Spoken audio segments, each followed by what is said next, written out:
What is up, ladies and gentlemen? Force here today with a bit of an Overwatch topic that I wanted to talk about. There was a thread that went up the other day talking about how Overwatch is unsafe for children. The thread was concerning a match that a Overwatch player was in. He likes to play the game with his 8-year-old daughter, and there was a Genji player, surprise, surprise, on their team that was just saying a bunch of terrible shit, bunch of racist stuff, things like that. And the player reports that the daughter began to cry. Now, this actually warranted a response from Overwatch community manager Tom Powers, who said, "Hi there, it's regretful that you and your daughter had this negative experience while playing Overwatch. I'm sorry to hear that. If events like this one transpire again in the future, we'd recommend that you block and report toxic players." So that seems like a well-reasoned response, and you know, this is a bigger issue that I'd like to talk about, but I'd first like to point out the fact that this particular post was an obvious troll, as the last paragraph says, "My wife is now making me get rid of the PC because she overheard your comments as well. Sad to say you won't be seeing me out on the battlefield anymore, boys. If I had a choice, I'd get rid of the dog, but that wouldn't fly with the wife and kids. Thanks for ruining my week, jerk." Like, clearly, this dude's wife, if he even has one, wouldn't make him throw out the PC because there's...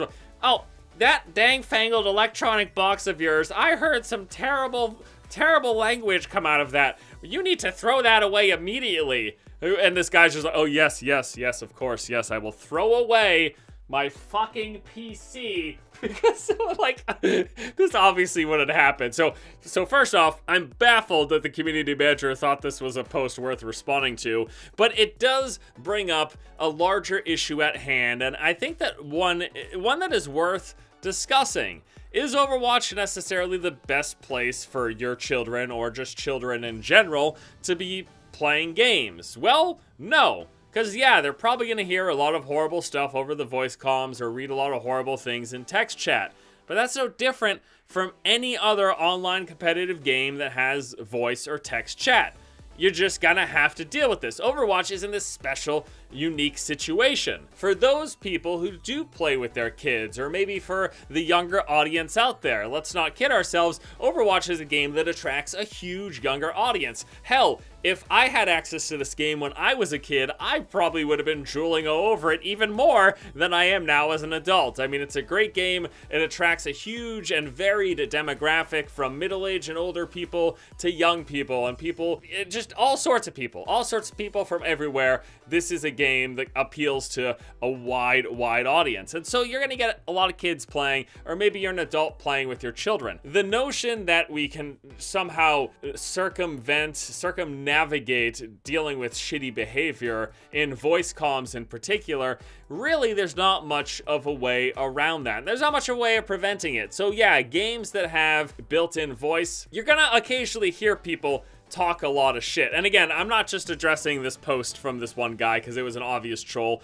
We're kind of just speaking on the broad spectrum right now. You're gonna deal with people saying some crap, and in individual circumstances, and you can block them and you can report them, but that's not gonna stop them from existing in the whole of online gaming. And we've talked about this a lot in the past, not really recently, but I think when Overwatch first came out and a lot of people were talking about the community and how as the game grew, people felt like they were dealing with more and more toxic behavior. People will attribute that to this, that, or the other thing. They'll say, oh, well, these streamers out there are setting bad examples, or people are swearing in their YouTube videos. And you can point your finger at all sorts of things, but the truth of the matter is, it all boils down to people having access to these voice communications and being anonymous. And people tend to act more shitty when there's no immediate consequence for it, or they don't feel like it's going to affect their real life. Some people don't even care about the consequence. Say there are enough reports on someone that they eventually get banned. Whatever. A lot of people just, you know, try to purchase a new account, or they'll just move on and play another game because they didn't even really care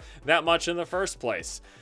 Shielding children from terrible toxic behavior in a game like Overwatch is just never going to happen. The best thing that you could do, if you are seriously, unlike this troll post that we're talking about here, if you are seriously an adult who likes to play with their kids, just leave voice chat altogether. That is the only surefire way, hands off, nothing else to worry about way that you can make it so that you never have to deal with people saying things that you don't like, whether it's swearing or whether it's racist or sexist or whatever, things that you don't want your children maybe hearing. The only way to make sure that that happens is to just leave chat altogether. There's nothing that Blizzard in particular can do to prevent that from happening. It's just the way it is. Now, that's not to abolish them from everything, because there are certainly steps that Blizzard can take to stop habitual offenders from popping up all the time. You know, if you're getting a lot of reports on a particular account, Blizzard needs to investigate it and take it seriously and maybe issue a ban. But even saying that, I feel kind of weird, especially nowadays, because we begin stepping into this weird, like, trying to censor people from saying things. But I guess ultimately it is Blizzard's game, it is their technology and their community, so they can decide what they are and aren't okay with people saying and what the broad of their community gets exposed to. So if there's people out there, say, for example, just saying a bunch of racist stuff, and Blizzard says, we don't want you saying a bunch of racist things, here's a warning, and you keep doing it, Blizzard does have the right basically nix you from their service. And then we step into the argument of, well, I paid for this product, so shouldn't I be able to do whatever I want with it? Well, no, because you get things like the term of service saying that, you know, you don't actually even own the game, you're kind of just like borrowing it from Blizzard and you're using their servers, you're paying them for access to all. It starts to kind of become a bit of a quagmire, if you will. This is just the sort of thing, if you don't like young people, your kids in particular, or kids in general, being exposed to certain things, when you deal with these open online communities that have text or especially voice chat, it's something that you can't really avoid unless you avoid it 100% by making it that they leave voice chat and leave text chat so they never see or hear anything. It's your children, parent them as you will. If your kids yourself, you know, maybe listen to your parents' advice as to what you should and shouldn't be doing. They have a little experience. They'll teach you some things. They won't always be right, but for the most part, they're trying their best. So, I don't know. That's gonna do it for me here today, guys. I just want to talk a bit about this topic. I thought it was interesting. Hope you guys enjoyed the video. Let me know what you think in the comment section below. Hope you all have a good one, and until next time, I'll see you later.